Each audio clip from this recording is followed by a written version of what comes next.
Welcome to VSB media. కొన్ని ప్రధాన పత్రికల్లో వచ్చినటువంటి హెడ్లైన్స్ని చూద్దాం. ముందుగా ఈనాడు. ఎఫ్ఐఆర్ నమోదులో ఎందుకంత ఆలస్యం? వైద్య విద్యార్థిని అత్యాచార ఘటనపై బెంగాల్ ప్రభుత్వాన్ని నిలదీసిన సుప్రీంకోర్టు. పోలీసులు కళాశాల ప్రిన్సిపల్ తీరుపైన ఆగ్రహం. పని ప్రదేశాల్లో వైద్యులు ఆరోగ్య సిబ్బంది రక్షణపై జాతీయ కార్యదళం ఏర్పాటు. సభ్యుల్లో హైదరాబాద్ వైద్య ప్రముఖులు doctor D Nageshwar Reddy, AIIMS director Srinivas అంటూ ఇక్కడ ప్రధాన వార్తగా హైలైట్ చేశారండి. ఇక మరొక వార్తను చూసినట్లయితే ఇక్కడ ఈనాడు ప్రత్యేక కథనంగా అమెరికాకు చోదక శక్తి మొనల్లే అంటూ ప్రచురించిందండి. ఇక మరొక వార్తను చూసినట్లయితే గ్రామాలకు అభివృద్ధి వెలుగులు. వచ్చే జనవరి నుంచి జన్మభూమి నిర్వహిస్తాం. పంచాయతీలకు రూ. 990 కోట్ల ఆర్థిక సంఘం నిధులు. జలజీవన్ మిషన్ పథకానికి రూ. 500 కోట్ల కేటాయింపు. పంచాయతీరాజ్ గ్రామీణాభివృద్ధి శాఖల సమీక్షలో సీఎం చంద్రబాబు అంటూ ఇక్కడ వార్తను ప్రచురించింది. ఇక ప్రవీణ్ ప్రకాష్ వీటన్ వీఆర్ఎస్ రద్దు, మళ్ళీ సర్వీస్లో చేర్చుకోవాలని విజ్ఞప్తి, ఆయన్ను తీసుకోరాదని ప్రభుత్వ నిర్ణయం, అపాయింట్మెంట్ ఇచ్చేందుకు ససేమెరా అంటూ వార్త. ఇక మరొక వార్తను చూసినట్లయితే ప్రతి నియోజకవర్గంలోనూ ఓ నగర వనం, అటవీ శాఖపై సమీక్షలో చంద్రబాబు అంటూ వార్త. ఇక అమరావతి నిర్మాణంలో భాగస్వాములు కావాలి, ప్రపంచ బ్యాంక్ ప్రతినిధులతో సీఎం అంటూ వార్త. ఇక రాష్ట్ర బడ్జెట్ తయారీపై కసరత్తు ప్రారంభం, ప్రభుత్వ శాఖలతో వరుసగా ఆర్థిక శాఖ అధికారుల భేటీ అంటూ వార్త. మరొక వార్తను చూసినట్లయితే తాడిపత్రిలో తీవ్ర ఉద్రిక్తత, మాజీ ఎమ్మెల్యే పెద్దారెడ్డి రాకతో జేసీ అనుచరుల నిరసన, వైకాపా నాయకులు రెచ్చగొట్టడంతో ఘర్షణ, ఆ పార్టీ నాయకుడి ఇంటిపై తెదేపా శ్రేణుల దాడి అంటూ వార్త. ఇక మరొక వార్తను చూసినట్లయితే స్థానిక ఎన్నికల్లో నామినేషన్ వేసేందుకు వచ్చిన మహిళల పట్ల దుశ్శాసన పర్వం, ఇసుక దోపిడీపై ప్రశ్నించాడని యువకుడు కాళ్ళు చేతులు విరగొట్టేంత కర్కసత్వం, పగిలింది పెద్ద ఆయన పాపాల పుట్ట, ప్రతిపక్ష నేత తమ సామ్రాజ్యానికి రావడం ఏంటని అల్లర్లు రాజేసిన కుటిలత్వం, విపక్ష శ్రేణులను పోలీసులతో కొట్టిస్తూ లైవ్ వీడియోలలో చూసిన ఉకృతానందం, వీధి దీపాలు వెలగడం లేదన్నందుకు నిండు గర్భిణిపై దాడి చేసిన అమానుషత్వం అంటూ వార్తను ప్రశ్నించింది. ఇక సాక్షి బ్యానర్ వార్తగా చందాదారులెవరు, మార్గదర్శిలో వారి వివరాలు తెలుసుకోండి, పత్రికలో విస్తృత ప్రచారం కల్పించండి, రిజిస్ట్రీకి తెలంగాణ హైకోర్టు ఆదేశం, వివరాలు కోరుతూ అఫిడవిట్ వేయాలని మాజీ ఎంపీ ఉండవల్లికి సూచన, ఆ మేరకు ఆర్బీఐ మార్గదర్శక ఆదేశాలు జారీ చేస్తామన్న ధర్మాసనం, 2 వారాల్లో కౌంటర్లు దాఖలు చేయాలని ఏపీ తెలంగాణ ప్రభుత్వాలకు నిర్దేశం, విచారణ సెప్టెంబర్ 11కు వాయిదా వేసిన జస్టిస్ సుజయ్ పాల్ ధర్మాసనం, మార్గదర్శి అక్రమాలను ఆర్బీఐ తేల్చేసిందన్న అరుణ్ కుమార్, దాని ఆధారంగా చర్యలు చేపట్టవచ్చని కోర్టుకు నివేదన అంటే ఇక్కడ బ్యానర్ వార్తగా హైలైట్ చేసిందండి. ఇక మరొక వార్తను చూసినట్లయితే మౌన మార్గం, ఇది క్విడ్ పోక్రో కుట్ర, చంద్రబాబు కుట్రలు కుంభకోణాలకు ఈనాడు అండ, మార్గదర్శి అక్రమ డిపాజిట్ల దందాకు బాబు రక్షణ అంటూ వార్త. ఇక నల్ల ఖజానా, టీడీపీ పెద్దల నల్లధనమే మార్గదర్శి అక్రమ డిపాజిట్లు అంటూ వార్త. ఇక మరొక వార్తను చూసినట్లయితే మరో రేప్, హత్య జరగనిదే మేలుకోమా, కోల్కతా వైద్యురాలి అత్యాచారంపై సుప్రీంకోర్టు ఆత్మహత్యగా చిత్రీకరించిందండి. ప్రిన్సిపల్పై ధ్వజం, అతనికి మరో పోస్టింగా, ఎఫ్ఐఆర్ అంతా లేటా, మమతా సర్కార్ను తూర్పు రాబట్టిన ధర్మాసనం, నిరసనకారులపై ప్రతాపం చూపొద్దని ఆదేశం, హతురాలి పేరు, ఫోటోలు, వీడియోలపై ఆగ్రహం, కోల్కతా పోలీసుల తీరుపై తీవ్రంగా మండిపాటు, వ్యవస్థలో లోపాలు, మరోసారి తెరపైకి సీజేఐ అంటూ వార్తను ఇక్కడ ఇచ్చింది.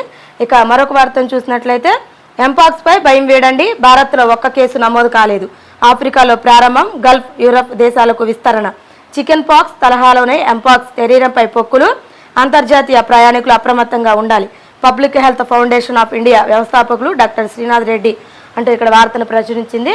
ఇక మాక్ పోలింగ్, సుప్రీంకోర్టు తీర్పునకు విరుద్ధం, దానివల్ల ఎలాంటి ప్రయోజనం ఉండదు, సుప్రీంకోర్టు తీర్పునకు ఈసీ వక్రభాష్యం చెబుతుంది, ఈవీఎంలు వీవీప్యాట్ల పరిశీలన చేయాల్సిందే, హైకోర్టుకు తెలిపిన బాలినేని తరపు సీనియర్ న్యాయవాది శ్రీరామ్, సుప్రీంకోర్టు తీర్పును తప్పుగా అర్థం చేసుకున్నారన్న ఈసీఐ, బాలినేని పిటిషన్పై తదుపరి విచారణ నేటికి వాయిదా అంటూ వార్త. ఇక సాక్షి ప్రధాన కథనంగా ఇక్కడ వానల్లోనూ కోతలు, రాష్ట్ర వ్యాప్తంగా అనాధికారిక విద్యుత్ కోతలు, అదేమంటే మరమ్మతులంటూ బకాయింపు, ఏమార్చేందుకు విడతల వారీగా కరెంట్ కట్, వ్యవసాయ సీజన్లో అన్నదాతల అగచాట్లు, ఇచ్చేది 7 గంటలు, అది 2-3 దఫాలు, గ్రామాల్లో రాత్రి పగలు ఉక్కపోతలతో అల్లాడుతున్న జనం, వీటీపీఎస్లో అడుగంటిన బొగ్గు నిల్వలు, మొరాయించిన రోటర్, గత ఏడాది ఇదే సమయంతో పోలిస్తే డిమాండ్ తగ్గినా అది కూడా సమకూర్చలేకపోతున్న కూటమి ప్రభుత్వం అంటూ వార్తను ప్రచురించింది. ఇక మరొక వార్తను చూసినట్లయితే తాడిపత్రిలో విధ్వంసం, విచక్షణ రహితంగా దాడులు, రెచ్చిపోయిన జేసీ వర్గీయులు, 3 నెలల అనంతరం మాజీ ఎమ్మెల్యే కేతిరెడ్డి పెద్దారెడ్డి తాడిపత్రికి రాక ఆయన్ను అడ్డుకునేందుకు ఇంటిని చుట్టుముండేందుకు జేసీ బ్యాచ్ యత్నం.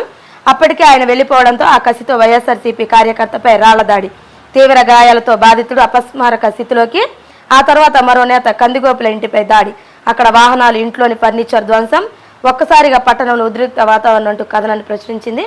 ఇక అలాగే మరొక వార్తను చూసినట్లయితే, అడగకుండానే హామీ ఇచ్చి అడుక్కునేలా చేస్తున్నారు.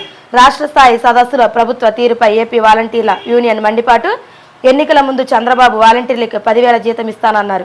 అధికారంలోకి వచ్చాక జూన్ నుంచి జీతం లేదు, వేతన బకాయిలు చెల్లించి ఉద్యోగ భద్రత కల్పించాలని డిమాండ్.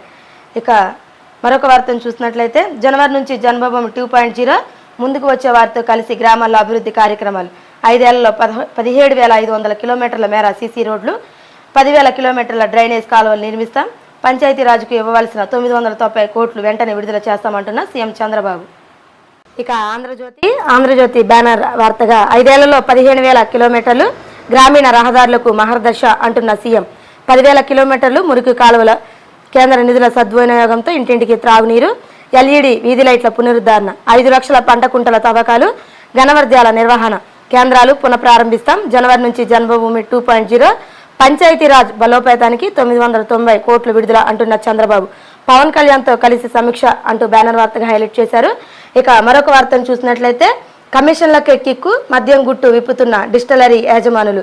జగన్ సర్కార్ దోపిడీపై సిఐడి కూపి, మద్యం ఆర్డర్లు ఎలా వచ్చాయి, కమిషన్లు ఎవరెవరికి ఎంత చెల్లిస్తున్నారు, తెలంగాణలో రూ. 1000 మద్యం, ఏపీలో 1600 ఎలా, డిస్టిలరీలపై అధికారుల ప్రశ్నల వర్షం. ఆ 600 వైసీపీ పెద్దల జేబుల్లోకి. కీలక సమాచారం చెప్పిన యజమానులు వ్యవహారాలని వాసుదేవరెడ్డి చూసేవారు. తెరపైకి నాటి శాఖల శాఖ మంత్రి పేరు, త్వరలో 1000 కోట్ల కుంభకోణం వెలుగులోకి అంటూ వార్త.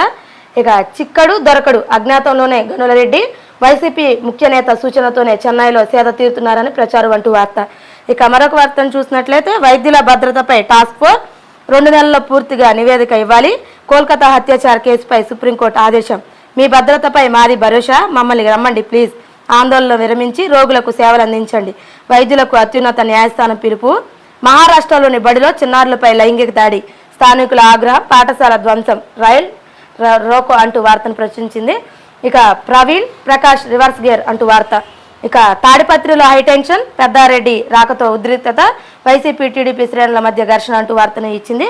ఇక మరొక వార్తను చూసినట్లయితే, ఖరీఫ్కి గడ్డుకారం, 61% మించని సాగు, 49 మండలాల్లో వానలోటు లేకపోయినా కొన్ని చోట్ల ఎక్కువగా డైస్పెల్స్.